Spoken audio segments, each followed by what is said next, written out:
y'all, it's Molly with Minnie Acres, and I thought I would show y'all real quick.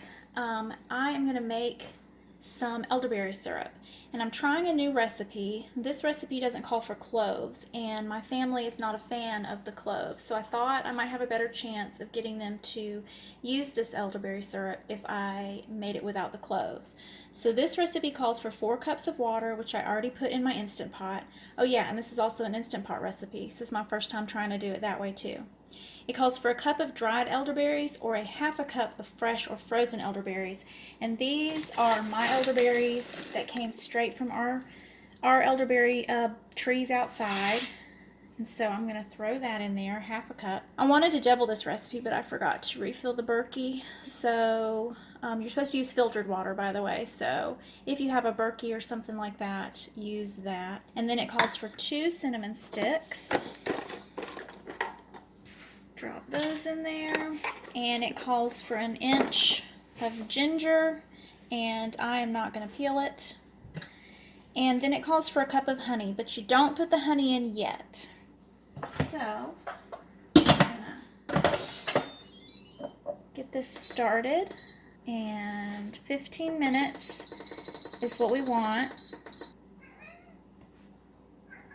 Right, bud? And then after the 15 minutes, you go ahead. And then after the 15 minutes, you're going to want to let it natural release. So while all of that is going on, I will cook supper for my family, and then I will come back and show y'all the next step. Okay, so I have let the elderberries cook down, and then they cooled for quite a while actually. But you want to make sure that it's nice and cool before you add your honey, because if you add your honey when it's too hot, you'll lose some of the nutritional value of your honey. And I want to make a note about this honey is from Azure Standard. Preferably you'll use local honey, because local honey will have more of the benefits for you personally with the pollen that's in your area. But I like to have this on hand for cooking. And the dogs think that they need to walk around the kitchen right now. Y'all probably can hear them tapping on the floor. But I don't have any local honey right now, so I'm just going to go ahead and use the Azure Standard.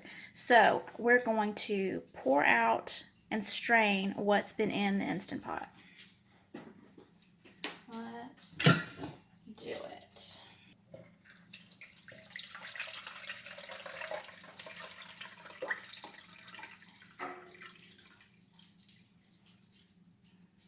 This looks really good. The berries have lost their color, so that's a good sign that the juice was processed out of them really well. And actually, like, that came out so easy.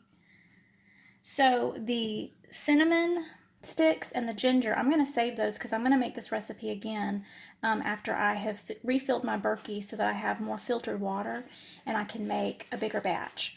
Another thing, I don't know if I can show you how you can see how liquidy it is. If you want it to be thicker, more like a syrup, after you strain it, put it back in the Instant Pot or on the stove and let it simmer for another 15 minutes or so. But I don't have time for that. I don't care about it being thick. It's fine. It smells really mild, so I think leaving out the cloves is really going to help to keep it from being such a strong taste that my kids don't want to drink it. So now I'm going to add the honey.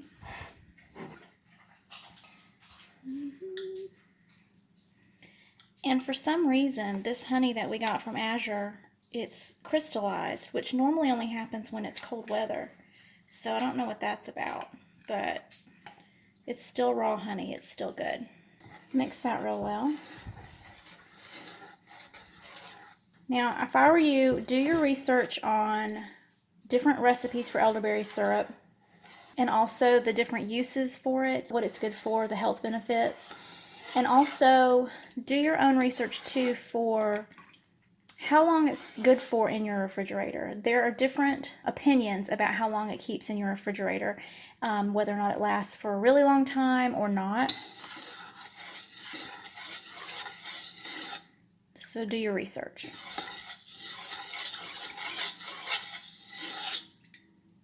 All right, I'm going to taste it. Oh, that's good. I'm going to put it in this bottle. I think this bottle will hold it. This is a bottle that I got from somewhere like TJ Maxx or somewhere like that for a couple of bucks. And when I was making kombucha, these kind of bottles would explode. So be warned. For some reason, these bottles that are not like made for making things like that, they will explode. I do not know how much of this you can see. I gotta stand up here on my stool so I can do this.